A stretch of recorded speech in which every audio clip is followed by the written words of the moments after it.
is a place that Santa and I have been privileged to spend a great deal of time at over the last, well, 23 years or so. Almost all of the photographs I'm going to show, except for one or two, by the way, are by Santa. As I mentioned at the outset, Santa and I are constant companions. Santa and I are constant companions, and it's been my great good fortune to be able to share these adventures with Santa over many years. We're looking at the Great Pyramid of Egypt here, the last surviving wonder of the ancient world. And it's useful to have some statistics and some facts about the Great Pyramid, that it is 481 feet high, which is nearly 147 meters, that it's got a 13.1 acre footprint, which is just over 5 hectares. It weighs 6 million tons.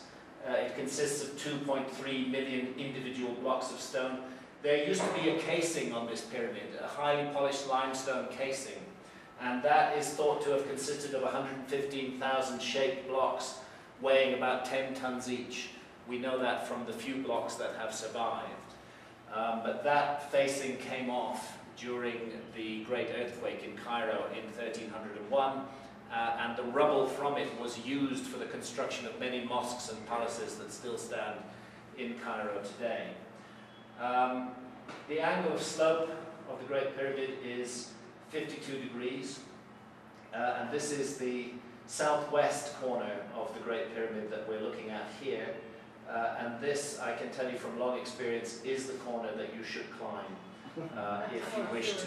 if you wish to find yourself at the top of the Great Pyramid. You would not be advised to go up the center. I've tried that, and the stones are very eroded, and it's also possible just to lose your bearings completely in the center. But if you follow a corner line, it's quite a straightforward 25 to 30 minute climb. Sometimes you find yourself clambering over courses of blocks that are as high as my chest, up to my neck, in fact, and you're effectively mountaineering at that point. And on one of the many occasions in the last 23 years when Santa saved my life was when we were doing that, and I was holding on to an eroded knob of limestone and pulling myself up, and it broke off in my hand, and I fell back. Oh. And luckily Santa was behind me and just pushed me forward enough so that I didn't then fall 300 feet to the ground at an angle of 52 degrees. Photograph from an Egyptian military helicopter hovering over the village of Nazlet al-Saman, which lies on the northeast side of the Giza Plateau. Great Pyramid, Second Pyramid, the Pyramid of Menkaura, and the village of Nazlet al-Saman. I like to point out that the Great Sphinx, which is 270 feet long and 70 feet high, is in this picture. And therefore, such a large thing should be easy to see. But I suspect it's quite difficult to see unless you know the geography of the plateau well. This is the Great Sphinx here, gazing east across the Nile Valley. There's a lot of archaeology under the village of Nazlet al-Saman. As a matter of fact, if you walk through the streets at night, you can hear the sound of spades, because everybody's digging out the foundations of their houses. And for a long time, the dreadful Zahi Hawass, the pharaoh of the pyramids, wanted to have Nazlet al-Saman completely bulldozed so that he could possess it for archaeology. But it caused riots in the streets of Cairo, and eventually he did not get his way. We are looking at the north faces of the three pyramids here. The true entrances are in the north face in every case. These days we enter through this little hole here, which is called Mahmood's hole, after the Caliph Mahmood, who broke in the 9th century. At that time the pyramid was still covered with its facing stones, and the true door of the Great Pyramid was not known. It was a hidden slab, which, had they known where it was, they could have pivoted it, but they didn't, and they never found it, and they broke in, cut their way in. This actually up here is the true entrance to the Great Pyramid. It was revealed when the facing stones came off with the earthquake.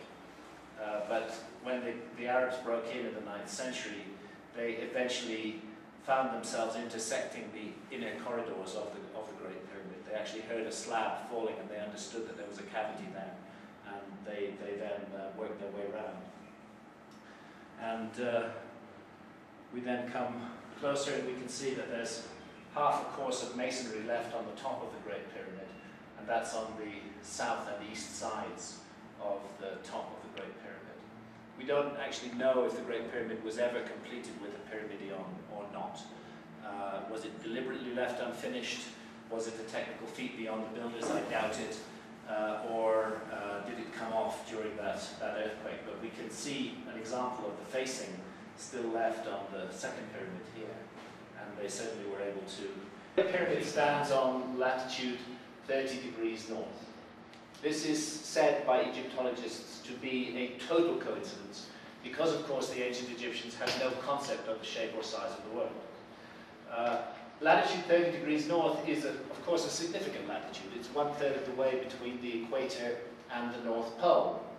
But the view of Egyptology is that that is just an accident. I don't think it's an accident at all. I think it's absolutely deliberate choice, and it's one of the many ways in which the Great Pyramid speaks to the planet upon which it stands and manifests its connection with planet Earth, latitude 30 degrees north.